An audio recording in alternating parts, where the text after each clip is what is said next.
Les bactéries sont des micro-organismes prokaryotes qui mesurent de 0,5 à 10 microns. Ce sont les plus petits organismes vivants doués d'autonomie.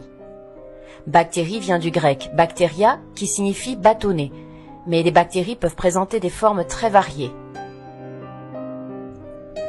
Les formes les plus courantes sont le coque, sphérique ou ovoïde, et le bacille, bâtonnet droit ou incurvé. Le cocobacille est la forme intermédiaire. Mais il existe aussi la forme bifide ou spiralée. Leur groupement est très variable. Elles peuvent être isolées, par deux, en chaînette ou en amas. Enfin, certaines d'entre elles sont mobiles.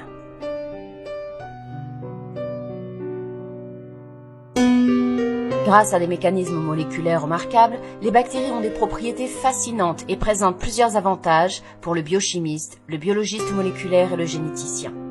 La première particularité, c'est leur taux de métabolisme et de reproduction qui est le plus élevé de tout le règne vivant. Grâce à cela, elles peuvent facilement être produites en masse, ce qui permet d'obtenir leurs métabolites et leurs macromolécules en très grande quantité.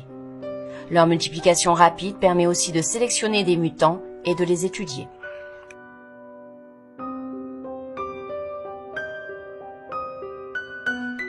Deuxième propriété remarquable, c'est leur grande adaptabilité.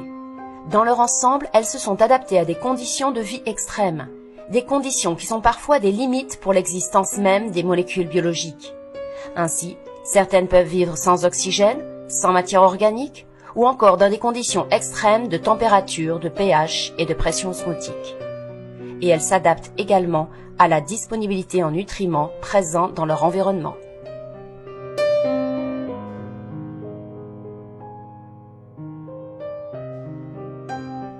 Enfin, elles sont dotées d'une paroi et parfois même d'une capsule pour faire face à un environnement parfois hostile.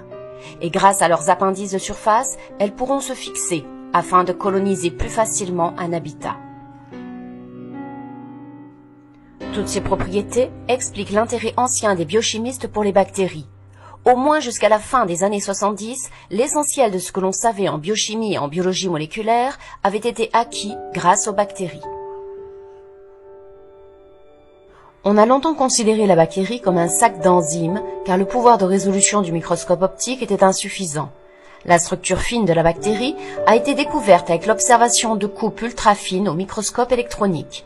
C'est un système clos, protégé du milieu extérieur par une membrane plasmique, elle-même entourée de plusieurs structures qui forment l'enveloppe de la cellule.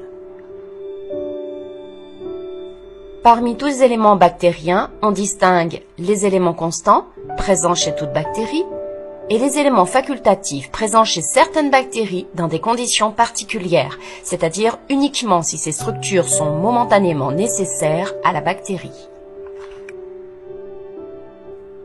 Du milieu extracellulaire vers le milieu intracellulaire, on distingue l'enveloppe, qui est extrêmement variable d'une espèce à une autre.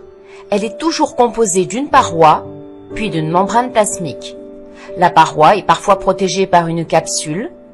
Pili et flagelles peuvent être enchâssés dans la membrane plasmique. Cette enveloppe permet l'absorption des nutriments à l'exclusion de certaines substances toxiques. Elle permet aussi l'adhérence des bactéries à diverses surfaces et parfois même le transfert de gènes d'une bactérie à une autre, par exemple. Dans le cytoplasme, le chromosome bactérien ainsi que les ribosomes sont toujours présents. On peut trouver également des plasmides et des substances de réserve. C'est dans le cytoplasme que se déroule une grande partie du métabolisme bactérien.